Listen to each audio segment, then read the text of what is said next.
தமிழ் மக்களுக்கு வணக்கம். ஸ்டாலினின் தொடர் காமெடிகள் அப்படின்றதற்காகத்தான் நான் பார்த்தீங்கன்னாக்க, இந்த ஃபார்மேட்டில பேசக்கூடிய ஒரு காணொளியை வெளியிடுவது. இந்த ஸ்டாலினின் தொடர் காமெடிகள்ல இன்றைக்கு நாம் பார்க்கக்கூடியது என்னன்னாக்க, ஒரு ஒரு கல்லூரியில போய் ஸ்டாலின் பேசுகிறார். கல்லூரியோ, பள்ளியோ, மாணவிகள் மத்தியில் பேசுகிறார் ஸ்டாலின். பேசும்பொழுது இன்ஸ்டாகிராம், அதாவது அவர் மாடர்னா இருக்காராம். எல்லாத்தை பற்றியும் தெரிந்து வைத்திருக்கிறாராம். அதனால் இன்ஸ்டாகிராமை நீங்கள் பார்த்து உங்கள் நேரத்தை வீணடிக்காதீர்கள் அப்படின்னு ஸ்டாலின் திருவாய் மலர்ந்திருக்கிறார். அது மட்டும் இல்லாமல் உங்கள் படிப்பில் நீங்கள் கவனத்தை செலுத்துங்கள் என்று சொல்லியிருக்கிறார். சரி, ஸ்டாலின்ங்கிற அரிஸ்டோட்டில் சொல்லியிருக்கின்ற இந்த விஷயத்திற்கு முதல்ல போவதற்கு முன்னால் இந்த இன்ஸ்டாகிராம் பற்றி நம்ம தெரிஞ்சுப்போம். அதாவது டிஐபிஆர் என்று இருக்கிறது. இந்த டிஐபிஆர் என்பது என்ன அப்படின்னு பார்த்தீங்கன்னா, அரசாங்கம் தன்னுடைய திட்டங்களை எல்லாம் மக்களிடம் கொண்டு போய் பரப்புரை செய்வதற்காக வைக்கப்பட்டிருக்கின்ற ஒரு நிறுவனம். அந்த நிறுவனத்தை மொத்தமாக திமுக கையகப்படுத்தி இருக்கிறது.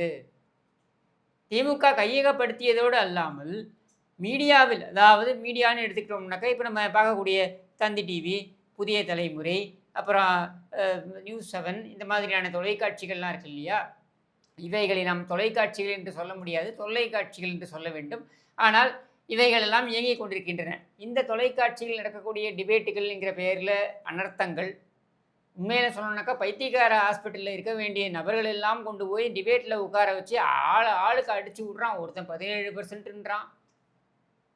ஒருத்தன் பார்த்தீங்கன்னாக்க அவர் தான் அடுத்த முதலமைச்சர் அப்படிங்கிறான். என்ன ஆளுக்கு என்ன வேணாலும் பேசலாம் இஷ்டத்துக்கு அப்படின்ற அளவுக்கு அந்த டிபேட்டுகள் இருக்கின்றன. இப்படியான ஒரு சூழலில் இந்த மீடியாவை எல்லாம் எந்த செய்திகள் வர வேண்டும், எந்த செய்திகள் வரக்கூடாது என்பதனை தீர்மானிக்கின்ற இடத்தில் இந்த டிஐபிஆர் இயங்குகிறது. ஏனென்றால் இந்த டிஐபிஆர்னு ஒரு ஐஏஎஸ் அதிகாரி அமர்ந்து கொண்டு, அந்த அதிகாரி தொலைபேசியில் தொடர்பு கொண்டு யார் யார் என்னென்ன டிபேட்டை எடுக்க வேண்டும், என்னென்ன தலைப்பில் பேச வேண்டும் என்பதனையே அவர்கள் முடிவு செய்வார்கள். இதையெல்லாம் ஏன் சொல்கிறேன்னா, இது ஒரு பக்கம் டிஐபிஆர் செய்து கொண்டிருந்தாலும் இந்த இன்ஸ்டாகிராம் கதைக்கு வருவோம். இப்போ அவர்கள் புரிந்து கொண்டு விட்டார்கள். சமூக ஊடகங்களுடைய தாக்கம் அதிகமாக இருக்கிறது அப்படின்னு புரிந்து கொண்டு விட்டார்கள். சமூக ஊடகங்களுடைய தாக்கம் அதிகமாக இருக்கின்ற காரணத்தினால் அதற்கு கூடுதலாக இவர்கள் கவனத்தை செலுத்த வேண்டும் என்பது பொருட்டு இப்போ பார்த்தீங்கன்னாக்கா நிதி ஒதுக்கீடு அப்படின்னு சொல்லி ஒரு பட்ஜெட் போட்டிருக்காங்க. அது 120 கோடி ரூபாய். எப்படி? இன்ஸ்டாகிராமில் உங்களுடைய நேரத்தை செலவழிக்காதீர்கள் என்று சொல்லக்கூடிய முதலமைச்சர் ஸ்டாலின் தன்னுடைய அரசாங்கத்தின் கீழ் ஒரு துறையையே இந்த இன்ஸ்டாகிராம் போன்ற சமூக வலைதளங்களில் திமுகவுக்கு ஆதரவாக பரப்புரை செய்வதற்காக மக்களுடைய பணத்தை, அதாவது உங்கள் பணம் என் பணம், அது என்ன பணம்? தூய்மை பணியாளர்களுக்கு ஆண்டுக்கு 20 கோடி ரூபாய் அந்த சம்பளம் என்று கொடுக்க முடியாத அந்த பணத்தை, இது சென்னையில் மட்டும், இப்போ மதுரையில் ஒரு போராட்டம் நடக்குது, அவங்களையும் குண்டு கட்டா தூக்கிட்டு போகிறாங்க. திருநெல்வேலியில் போராட்டம் நடக்குது, அவங்களையும் குண்டு கட்டா தூக்கிட்டு போகிறாங்க. போராட்டமே நடத்தக்கூடாது என்ற அளவில் இவர்கள் இங்கே ஆட்சியை செய்து கொண்டிருக்கிறார்கள். இவர்களுக்கெல்லாம் மொத்தமாக சேர்த்தாலும் கூட 50 கோடிக்கு மேலே வராது. அவங்களுடைய தேவை யார்? தூய்மை பணியாளர்கள். அவர்களுடைய வாழ்க்கையே இந்த சேவைக்காக அர்ப்பணித்தவர்கள் என்று சொல்ல வேண்டும். ஏன்னா அவர்கள் தினம் தினம் பிரச்சனைக்குள்ளாகிறார்கள். தினம் தினம் அவர்களுடைய வாழ்க்கையை அங்கே ஒரு ரிஸ்க்னு சொல்லுவோம் இல்லையா, அந்த மாதிரி ஒரு ஆபத்தான ஒரு கட்டத்தில் அவர்கள் பயணிக்கிறார்கள். என்றைக்கு அவர்களுக்கு ஒரு மின்சாரம் ஷாக்கு ஏற்படும், என்றைக்கு அவர்கள் ஒரு பள்ளத்தில் விழுந்து இறப்பார்கள், என்றைக்கு அவர்கள் தோல் தொற்று ஏற்பட்டு அதன் சார்பாக வியாதிகள் ஏற்பட்டு அதனால் அவர்கள் மரணிப்பார்கள், என்றைக்கு அவர்கள் சுவாச பிரச்சனைகள் ஏற்பட்டு அதனால் அவர்கள் இறப்பார்கள், இது யாருக்குமே தெரியாது. ஆனால் இது அனைத்துமே ஏற்படக்கூடிய ஒரு சூழலில்தான் தினம் தினம் அவர்கள் பணி செய்து கொண்டிருக்கிறார்கள். தமிழிசை அக்கா போகிறாங்க, எங்கே இந்த ஒரு மரணம் நடந்தது பாருங்க. 2 நாட்கள் புகார் கொடுத்தும் மின்சாரத்துறை நடவடிக்கை எடுக்காத காரணத்தினால் இறந்து போன அந்த தூய்மை பணியாளர் வரலட்சுமி, அவங்களுடைய இல்லத்திற்கு சென்ற தமிழிசை அக்கா ரொம்ப அருமையான ஒரு கருத்தை சொன்னார்கள். நியாயமான ஒரு கருத்தும் கூட. என்ன சொன்னாங்க? ஏங்க ஒரு பூட்ஸ் கொடுக்க முடியாதாங்க உங்களுக்கு? முட்டி வரை இருக்கக்கூடிய பூட்ஸை கொடுக்க முடியாதா? ஒரே ஒரு அடி தண்ணீர் இருந்தாலும் நாங்கள் வெள்ளத்தை எல்லாம் சரி செய்கிறோம் என்கிற பேரில் ஒரு விளம்பரம் கொடுப்பதற்காக ஸ்டாலின் வந்து நிற்பார் தெரியுமா? ஸ்டாலினுடைய உதவாக்கரை மகன் இந்த உதவாநிதி வந்து நிற்பான் தெரியுமா? அவர்கள் நிற்கும்போது ஒரு பூட்ஸ் போட்டிருப்பாங்க பாருங்க, முட்டி வரையில். அது ஸ்டாலினுக்கும் உதவாநிதிக்கும் தான் கொடுப்பீங்களா? அவர்கள் நினைத்தால் ஒரு பூட்ஸ் கம்பெனியே வாங்க முடியும், ஒரு நிறுவனத்தையே வாங்க முடியும். இவர்களால் முடியுமா? அப்போ இவர்களுக்கு நீ கையுறையை கொடுக்க வேண்டும், இவர்களுக்கு நீ பூட்ஸ் கொடுக்க வேண்டும். முட்டி வரையில் இருக்கக்கூடிய அந்த பூட்ஸை அணிந்து அன்றைக்கு அந்த பெண்மணி சென்றிருந்தால் அவர் இறந்திருப்பாரா? அவர் மரணித்திருப்பாரா? 2 குழந்தைகள் தெருவில் வந்து நின்று இருக்குமா? அந்த பூட்ஸுடைய விலை என்ன என்ன இருக்க முடியும்? மிஞ்சி மிஞ்சி போனால் இந்த அரசாங்கம் கொள்முதல் செய்தாலும் மிஞ்சி மிஞ்சி போனால் 1000 ரூபாய் பெறாது. இந்த 1000 ரூபாய்க்கு நீ யோசித்த காரணத்தினால் 2 குழந்தைகள் அவர்களுடைய வாழ்க்கையில் அவர்களுடைய தாயாரை இழந்து விட்டார். ஒரு குடும்பமே நடுத்தெருவுக்கு வந்து விட்டது. நீ கொடுக்கக்கூடிய 20 லட்சம் ரூபாய் அந்த தாயாரை மீட்டு கொடுக்குமா? அவர் 30 வயது தான், இன்னும் ஒரு 30 ஆண்டுகள் உழைத்திருப்பார். அவர் உழைக்கிறாரோ இல்லையோ, இந்த குழந்தைய அவங்கள உட்கார வச்சு சாப்பாடு போட்டிருக்கும்ல, இந்த குழந்தைய கல்லூரிக்கு போய் அவங்க வேலைக்கு போய் அவங்க அப்பா அம்மாவை நன்றாக பார்த்து கொள்ள வேண்டும் என்றெல்லாம் கனவு கண்டிருப்பாங்கல்ல, அந்த கனவுகள் அத்தனையும் சிதைத்திருக்கிறீர்கள். எதற்காக? 1000 ரூபாய் பூட்ஸ் வாங்க முடியலன்றதுக்காக, அந்த 1000 ரூபாய் பூட்ஸை கொடுக்க முடியலன்றதுக்காக. யோசித்து பாருங்கள், வேறு எந்த நிறுவனத்திலும் இது நடக்காது, தனியார் நிறுவனத்திலும் இது நடக்காது. ஹெல்மெட் போடாமல் ஒரு ஒரு ஒரு கன்ஸ்ட்ரக்ஷனுக்குள்ளே இங்கே இருக்கக்கூடிய பல கட்டுமான நிறுவனங்கள் இருக்குது. அந்த கட்டுமான நிறுவனங்களுக்குள்ளே, ஏன் மெட்ரோவுக்குள்ளே போங்க, தலைக்கவசம் இல்லாமல் அவர்கள் உங்களை அனுமதிக்க மாட்டார்கள். யார் வந்தாலும் சரி, பெரிய பெரிய விவிஐபி வந்தாலும் தலைக்கவசம் அணிந்து கொண்டு தான் வர வேண்டும் அப்படின்னு இருக்கும் பொழுது, ஒரு தூய்மை பணியாளருக்கு அதை கூட கொடுக்குவதற்கு வக்கு கிடையாது. ஆனால் 120 கோடி ரூபாயை கொண்டு போய் இன்ஸ்டாகிராமுக்கும் ஃபேஸ்புக்குக்கும் ட்விட்டருக்கும் இந்த முதலமைச்சர் செலவு செய்வார் என்றால், அதையெல்லாம் செய்து கொண்டு நீ வந்து அங்கே வக்கனையாக உட்காந்துட்டு நீயே பாம் வைப்பியான், நீயே அது எடுப்பியான். அதாவது நீங்கள் இன்ஸ்டாகிராமில் நேரத்தில் வீணடிக்காதீர்கள். அப்புறம் என்ன கருணாநிதிக்கு நீ 120 கோடி ரூபாயை கொண்டு போய் இன்ஸ்டாகிராமுக்கு செலவு பண்ணுற? அதுவும் எங்கள் பணத்தை எடுத்து செலவு பண்ணுற? அதான் கொள்ளையடிச்சு வச்சிருக்கியே. உன்னுடைய குடும்பத்திற்கு, உன்னுடைய கேடுகட்ட திருட்டு குடும்பத்திற்கு ஒரு நாள் வருமானம் இந்த 120 கோடி ரூபாய். ஒரு நாள் வருமானம் கூட கிடையாது, அரை நாள் வருமானம் இந்த 120 கோடி ரூபாய். அதை ஹோம் பாக்கெட்லேருந்து கொடு. இதில் பார்த்தீங்கன்னாக்கா, நீங்கள் படிப்பை தான் நீங்கள் முதன்மையாக எடுத்துக்கொள்ள வேண்டும். அப்போ உன் பையன் என்ன சொல்கிறான்? ஒரு வேட்டி அதில் இவன் பையன் பேசுகிறான், யார் இந்த உதவாக்கிற, அவன் சொல்கிறான், நானும் என்னுடைய உறவினரும் 2 பேரும் வந்து கோல்மால்புரத்தில் தங்கியிருந்தேன், கருணாநிதி வீட்டில் தங்கியிருந்தோம். அந்த கோல்மால்புரத்தில் நாங்கள் தங்கியிருந்த பொழுது அவர் படித்து விட்டார். அதனால் அவர் வந்து அவர் துறையை சார்ந்து போய்விட்டார். நான் படிக்கவே இல்லை. நான் படிக்காத காரணத்தினால் நான் துணை முதலமைச்சர் ஆகிட்டேன் அப்படின்னு சொல்லிட்டு அவன் எப்பவும் சிரிப்பானே, ஒரு அசடு சிரிப்பு. அந்த சிரிப்பை சிரிக்கிறான், கிறுக்கன்.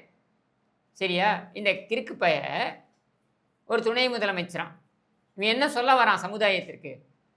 நீ படிக்க வேண்டாம், நீ வாழ்க்கையில் எதையுமே செய்ய வேண்டாம், நீ வாழ்க்கை முழுக்க ஊதாரியாக இருக்கலாம், இதெல்லாம் உனக்கு தகுதிகள். எதற்காக என்றால் துணை முதலமைச்சராவதற்கும் முதலமைச்சராவதற்கும். விபச்சாரிடம் சென்று தகராறு செய்தவன் முதலமைச்சராக வரலாம், செய்தி வாசிப்பாளரை மவுண்ட் ரோடில் துரத்தி கொண்டு ஓடியவன் முதலமைச்சராக வரலாம், நடிகைக்கு செக்ஸ் டார்ச்சர் கொடுத்து பால்டாயில் குடித்தவன் முதலமைச்சராக வரலாம். படித்தவன் வர முடியாது. நீ படி, எங்களுக்கு ஓட்டு போடு, அதுக்கு மட்டும்தான் நீ என்று சொல்லக்கூடிய அளவில் அவன் பேசுகிறான். அவன் பேசுவதில் உண்மை இல்லாமல் இல்லை. ஏன்னா நாம் அறிவார்ந்த சமுதாயமாக இருந்தாலும் நம் அறிவை ஏதோ ஒரு இடத்தில் உணர்விற்கு இடம் கொடுத்து விடுகிறோம். அறிவை பின்னுக்கு தள்ளி உணர்விற்கு அங்கே முன்னுரிமை கொடுக்கின்ற காரணத்தினால் இந்த அயோக்கியர்கள், கயவர்கள், பிக் பாக்கெட்டுகள், திருடர்கள் இவர்கள் வந்து ஆட்சியில் அமர்ந்து கொண்டிருக்கிறார்கள். அமர்ந்து கொண்டிருப்பதோடு அல்லாமல் நம்மையே எள்ளி நகையாடுகிறார்கள். இதையெல்லாம் நாம் பார்த்து கொண்டிருக்கிறோம், ஜீர்ணித்து கொண்டிருக்கிறோம். அதுக்கும் கடந்து நம்ம என்ன தெரியுமா சொல்கிறோம்? ஆமாம்மா, நம்ம மக்கள் 1000 ரூபாய் வாங்கி கொண்டு ஓட்டு போடுவார்கள். நம்ம மக்கள்லாம் யார்? நானும் நீயும் தான்.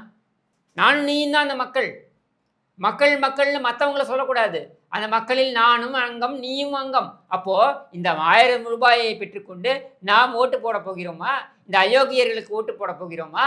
திமிரா ஒருத்தன் பேசுகிறான், எங்கள் அப்பா வந்து ரோல்ஸ் ராய்ஸ் வாங்கியிருக்கான், அது 8,5 கோடி ரூபாய், 8,4 கோடி ரூபாய். அதெல்லாம் நீ நினைச்சூட பார்க்க முடியாது. யார் அங்கே இருக்கக்கூடிய ஏழை மக்களை பார்த்து சொல்கிறான், அதெல்லாம் நீ நினைச்சூட பார்க்க முடியாது. 8,4 கோடி ரூபாய் உங்ககிட்ட இருந்து கிட்னியை உருவி மட்டும் நான் வாங்கிட முடியுமா?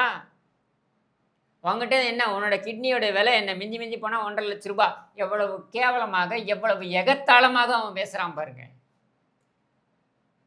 ஒரு எம்எல்ஏ பேசுகிறாங்க இதை.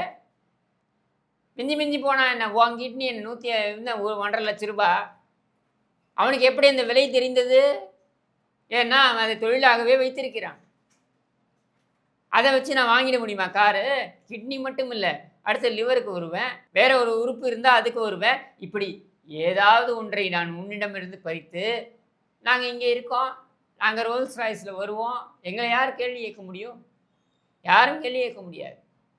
ஏன்னா எங்கள் முதலமைச்சரே வருகிறார் 2,5 கோடி ரூபாய் காரில். யாருடைய கார் அது? யார் பேரில் இருக்கிறது? அது அவருடைய பேரன் பேரில் இருக்கிறது அந்த கார். அவன் பேரன் உழைச்சிருக்கானா? எங்கேயாவது வேலை செஞ்சுருக்கானா? அவன் வேலை செஞ்சு எங்கேயாவது பார்த்தீங்களா? இதில் சில பேர் வந்து சொல்கிறாங்க, அது அவங்க நிறுவனம் தானே. இது கலைஞர் டிவியில் இவன் வந்து உட்காந்துருக்கான், மாநாட மாறுபாட புகழ் கலைஞர் டிவியில் இவன் வந்து சிஇஓவாக உட்காந்துக்கிறது அவங்க நிறுவனம் தானே. அவங்க நிறுவனம்னா என்ன? இவங்க செக்கி எடுத்து அந்த நிறுவனத்தை ஆரம்பித்தார்களா? இவர்களெல்லாம் மூட்டை தூக்கி இந்த நிறுவனத்திற்கு மூலதனம் போட்டு இவர்கள் அந்த நிறுவனத்தை ஆரம்பித்தார்களா? திருட்டு பணம் தானே. தன்னுடைய தந்தை கருணாநிதி என்கிற அந்த அயோக்கியன் முதலமைச்சராக இருந்த பொழுது ஏதோ ஒரு ஊர் பேர் தெரியாத ஒரு காய்கறி கம்பெனிக்காரனை மிரட்டி அவனிடமிருந்து 360 கோடி ரூபாய் வாங்கி அந்த 360 கோடி ரூபாயில் 3 மாதத்தில் ஒரு சேனலை உருவாக்குகிறார்கள். நான் நினைத்தால் முடியுமா? நீங்கள் நினைத்தால் முடியுமா? ஒரு யூடியூப் சேனல் நடத்துவதற்கே நமக்கு நாக்கு தள்ளுது. இங்கே இருக்கக்கூடிய பணியாளர்களுக்கு சம்பளம் தரணும், இங்கே இருக்கக்கூடிய உபகரணங்களுக்கெல்லாம் சேர்த்து நம்ம வந்து முதலீடு செய்யணும். அது மட்டும் இல்லாமல் மாதம் வரக்கூடிய மின்சார கட்டணத்திற்கு நம்ம கட்டணும். இத்தனையும் நமக்கு இருக்குது. இத்தனையும் நம்ம யோசித்து அதுக்கப்புறம் இவர்களுக்கு பிடித்தது போல் நாம் வந்து, அதாவது இவர்களுக்கு என்றால் உங்கள் எல்லோருக்கும் பிடித்தது போல் தகவல்களை சொன்னால் அந்த காணொளி ஓடும், இல்லைனா அந்த காணொளி ஓடாது. இப்படியெல்லாம் யோசிக்க வேண்டிய இடத்துல நம்ம இருக்கோம். இவர்களுக்கு அந்த மாதிரி ஏதாவது யோசனை இருக்கா? இவங்க நினைத்தார்கள் என்றால் 360 கோடி ரூபாய் ஏதோ ஒரு காய்கறி கம்பெனிக்காரன், அவன் ஊர் பேரே தெரியாது, சாயிது பல்வான் அவன் வருவான், அந்த காசோலையை கொடுப்பான், அதை வைத்து இவர்கள் சேனலை ஆரம்பிப்பார்கள். 3 மாதத்தில் ஒளிபரப்பு ஆகும். அங்கே வந்து மாநாட மாறுபாட என்று நடக்கும், மற்ற நிகழ்ச்சிகள்லாம் நடக்கும். இதற்கு கைத்தட்டுவதற்கு சூப்பர் ஸ்டார் வருவார், உலகநாயகன் வருவார், இவர்கள் எல்லோரும் வந்து அங்கே நிற்பார்கள், அங்கீகாரம் கொடுப்பார்கள். இதுதான் இவர்களுடைய சமூக நீதி. இதுதான் இந்த சமுதாயத்திற்கு இவர்கள் எடுக்கின்ற பாடம். என்னுடைய குடும்பம் என்ன அயோக்கியத்தனம் வேண்டுமானாலும் செய்யலாம். ஏனென்றால் ஏதோ ஒரு காலத்தில் எப்பொழுதோ கருணாநிதி என்பவர் ஒரு பராசக்தி என்பதற்கு வசனம் எழுதிவிட்டார். அந்த வசனம் எழுதிவிட்ட காரணத்தினால் நாம் எல்லோரும் தமிழகத்தையே இவர்களுக்கு பட்டா போட்டு எழுதி கொடுத்து விட்டோம். அதனால் இவர்கள் குடும்பம் என்ன ஆட்டம் வேண்டுமானாலும் போடலாம். ஒரு கிரிக்கெட் அணியை வாங்கலாம், வெட்கமில்லாமல் சிரிப்போம். காவியா மாறன் பாருங்கள், அப்படி பளிச்சின்னு வந்து அப்படியே அங்கே வந்து பேசுது பாருங்கள் அப்படின்ட்டு. காவியா மாறனிடம் இருக்கக்கூடிய அந்த அணி யாருடையது? நம்முடைய பணம், நம்மிடமிருந்து திருடிய பணம். நம்முடைய கலாச்சார ரீதியாக நம்மை தாக்கி அதன் மூலமாக பணம் சேர்த்தார்கள். அந்த பணத்திலிருந்து வந்தது தான் இது. இதையெல்லாம் என்றைக்காவது நாம் யோசித்திருக்கிறோமா? இவர்களுக்கெல்லாம் நாம் கைத்தட்டுகிறோம். மாறன் வந்து அங்கே அமர்ந்து விட்டார், அந்த கூலி படத்துடைய நிகழ்ச்சியில் வந்து அங்கே அமர்ந்து விட்டார்னு என்னைக்காவது இந்த மாறன், இந்த கலாநிதி மாறன் கூலி வேலை செஞ்சுருப்பானா? இவன் தாத்தா வந்து திருட்டு ரயிலில் ஏறி வந்தான். மற்றபடி இவனுடைய அப்பாவுக்கு ஏதாவது ஒரு தகுதி இருக்கா கேட்டால் மெத்த படித்தவர் என்பார்கள். என்ன படித்தான்? எந்த நிறுவனத்தில் பணிபுரிந்தான்? ஒன்றும் கிடையாது. இப்படியே ஊரை ஏமாற்றி வந்திருக்கிறார்கள். எது நான் சொல்கிறது 1967 யோசித்து பாருங்கள். இது வரைக்கும் கியூபாவில் பார்த்துருக்கோம், குடும்பங்கள் இருந்திருக்கிறது, காஸ்ட்ரோ குடும்பங்கள் இருந்திருக்கிறது, ஈஜிப்தில் பார்த்துருக்கோம், ஏன் இங்கே இங்கிலாந்தில் கூட பார்த்துருக்கோம். மன்னர் பரம்பரை இருக்கிறது. அந்த மன்னர் பரம்பரையெல்லாம் பார்த்தீங்கன்னாக்கா அவர்களுக்கு இன்று கடமை இருக்கும். இப்போ இங்கிலாந்தில் இருக்கக்கூடிய மன்னர் பரம்பரை எடுத்தீங்கன்னாக்கா அந்த மன்னர் பரம்பரை இராணுவத்தில் பணியாற்றி இருக்க வேண்டும். கட்டாயம் அவர்கள் பணியாற்ற வேண்டும். அது மட்டும் இல்லாமல் அவர்களுக்கு என்று ராஜ கடமைகள் என்று பல இருக்கின்றன. அது மாதிரி ஏதாவது இந்த குடும்பத்துக்கு இருக்கா? இவர்கள் யார்? எதற்காக தமிழகம் இவர்களுக்கு பட்டா போட்டு கொடுக்கப்படுகிறது? எதற்காக இவர்கள் இங்கே கோலோச்சி கொண்டிருக்கிறார்கள்? எதற்காக அப்பனும் அவனும் வலம் வருகிறார்கள்? இது ஏதாவது சிறப்பான காரணம் என்று சொல்ல முடியுமா? ஸ்டாலின் என்ன கர்ம வீரரா? இல்லை ஸ்டாலின் என்ன இந்த சமுதாயத்துக்கு உழைத்து கிழித்து விட்டாரா? இல்லை அது உதவாநிதி, அந்த உதவாநிதி என்பவனை 5 ஆண்டுகளுக்கு முன்னர் அவன் யாருன்னு தெரியுமா? சரி, இப்போ துணை முதலமைச்சர் ஆகியிருக்கானே, இப்பொழுதாவது அவன் வேலையை அவன் செய்து கொண்டிருக்கிறானா? முழு நேரமும் திரைப்படங்களை பார்த்து கொண்டிருக்கிறான். அதை தவிர்த்து கேளிக்கை இத்தியாதி இத்தியாதி. இதை தவிர்த்தவன் வேறு ஏதாவது உருப்படியாக செய்கிறானா? கிறுக்குத்தனமாக வந்து சிரிப்பான். மற்றபடி ஒரு 2 மீட்டிங்கில் வந்து யாராவது எழுதி கொடுத்ததை வந்து படித்து விட்டு போவான். நான் கேட்குறேன், விஜயை பார்த்து இவர்கள் கேள்வி கேட்கிறார்கள். 6 மணிக்கு மேலே விஜய் என்ன செய்வார் தெரியுமான்னு. 6 மணிக்கு மேலே விஜய் என்ன செய்தால் நமக்கு என்ன? விஜய் என்ன ஆட்சி பொறுப்பில் இருக்கிறாரா? ஆனால் மதியம் 2 மணிக்கு முன்னால் இவன் எழுந்துக்கவே மாட்டேன் இருக்கிறானே, இவன் துணை முதலமைச்சராக இருக்கானே, இவனை ஏன் கேள்வி கேட்க மறுக்கிறீர்கள்? யாராவது கேட்டீர்களா?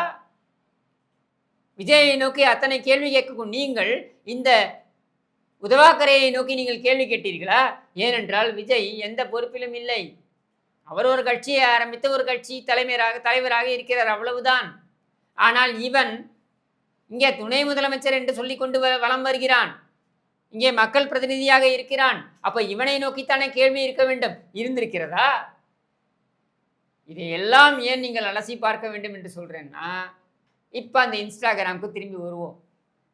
மாணவிகளுக்கு அறிவுரை சொல்லக்கூடிய ஸ்டாலின் முதலில் அறிவுரை சொல்ல வேண்டியது யாரிடம் தெரியுமா? தன்னுடைய உதவாக்கரை மகனிடம். அப்படி அறிவுரையை சொல்லும் பொழுது அந்த மகன் திரும்பி கேட்பான், இதையெல்லாம் சொல்றதுக்கு உனக்கு தகுதி இருக்கா? முதல்ல நீ யாருன்னு எனக்கு தெரியாதா என்று அவன் திரும்பி கேட்டால், ஸ்டாலின் தன் முகத்தை எங்கே சென்று வைத்துக் கொள்வார்? நெஞ்சுக்கு நீதிக்குள் புதைத்துக் கொள்ள வேண்டும். இதுதான் உண்மை. இப்போ அப்பனும் மகனும் ஊரெல்லாம் வெளில வந்து அறிவுரைகளை கொடுத்து கொண்டு மக்களுக்கு அப்படியே நல்லது செய்வது போல ஸ்டாலின் ஜட்டி வாங்க மாலுக்கு சென்றார், உதவாநிதி பொங்கல் சாப்பிடுவதற்கு பள்ளிக்கூடத்திற்கு சென்றார் என்றெல்லாம் இவர்கள் நாடகத்தை இங்கே அரங்கேற்றி கொண்டிருப்பார்கள். இந்த நாடகத்தை மீறி நாம் பார்க்க வேண்டியது என்ன தெரியுமா? இந்த அயோக்கியர்கள் வீட்டிற்கு அனுப்பப்படுவது மட்டுமல்ல, இந்த 4.5 ஆண்டுகளில், அடுத்து இந்த 6 மாதங்கள் முடிந்தால் இந்த 5 ஆண்டுகளில் இவர்கள் செய்யக்கூடிய அல்லது செய்திருக்கக்கூடிய அயோக்கியத்தனங்களை எல்லாம் கடந்த முறை போல நாம் அப்படியே கடந்து செல்லக்கூடாது. நீதிமன்றத்திற்கு அழைத்து சென்று இவர்களை கூண்டில் ஏற்றி இவர்களுக்கு தண்டனை பெற்றுக் கொடுக்க வேண்டும். அதை செய்யக்கூடிய இடத்தில் இருக்கக்கூடிய கட்சி எதுவாக இருந்தாலும் அதற்கு ஆதரவு தருவோம். மற்றபடி பசப்பு வார்த்தைகளில் பேசிட்டு வெறும் எதிரி அப்படின்னு சொல்லிட்டு போகிறது, அங்கிள் அப்படின்னு அழைச்சிட்டு போகிறது, இந்த கதையே வேண்டாம். இவர்களை கூண்டில் நிறுத்த வேண்டும். இவர்கள் திருடர்கள், இவர்கள் அயோக்கியர்கள் என்று சொல்லக்கூடிய எந்த கட்சியாக இருந்தாலும் அதற்கு ஆதரவு தெரிவிப்போம் என்று கூறி விடைபெறுகிறேன். நன்றி, வணக்கம்.